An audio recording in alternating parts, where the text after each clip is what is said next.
Well, here we are at the end of professional football season. And while you may not be a professional football fan, you're not going to be able to escape the hype of the upcoming Super Bowl, the grand finale of the entire system, where the two best teams of trained, gifted, and driven athletes come together for the last hoorah or the last showdown to claim their money, their Lombardi trophy, and their coveted Super Bowl ring.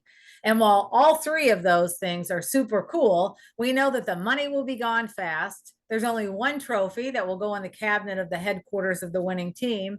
And so they're left with their Super Bowl ring, which again is cool, but could be lost, stolen, end up being sold. And for sure, no one's going to wear it forever, 24/7, 365.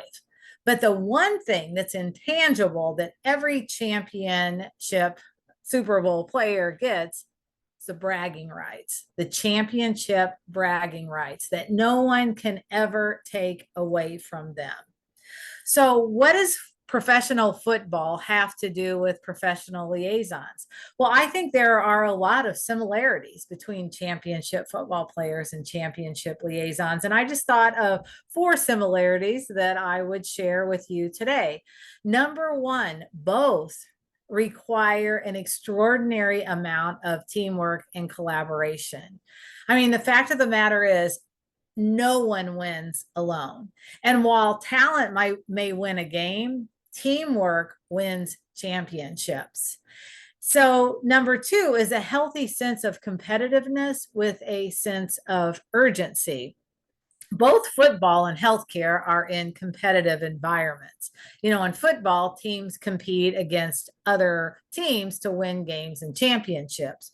Where at healthcare, we're competing across service lines, across the organization, across the region, maybe even across the street for every single patient. The third similarity that we've talked about incessantly at Tiller-Hewitt through webinars and on stage, we talk about being strategic and execution. So strategy and execution is the next similarity. In football, teams develop game plays, they analyze their opponents' weaknesses, and they execute plays to score points and win games. Where in healthcare, similarly, we develop strategic plans or strategic growth plans, then we create pre-call plans to then go out in the field and execute to uncover our customer needs and create solutions that we can then earn more business year over year. But last, and a very mission critical similarity that I don't think we always get on our side of these comparisons is that we are playing a contact sport. We all know that championships are won on the field, or in our case, in the field, one contact after another. And they're not won by sitting, or may I be so bold as to say hiding behind a desk or computer or a phone, sending emails or texts or phone calls. Just like football, liaisons become champions by playing this contact sport in the field with a solid game plan. And one part of your game plan, once you're in the field, is establishing call goals, weekly call goals. Not having champion level call goals is like playing without a finish line, or in the football analogy, without playing without the goal line to know when a touchdown is made. And champions set the bar higher than the rest. So if there's an occasional miss, then that doesn't affect our overall game because we're so much further ahead of the competition.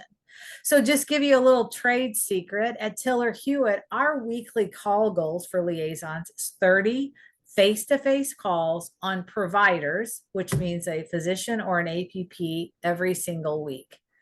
That is not a hard goal for championship liaisons. In fact, they laugh at it and say, okay, I can do that by Wednesday. But liaisons who currently don't have call goals, that sounds like a lot. but it is not. And if you want to reach championship level status, you have to have those kind of weekly call goals.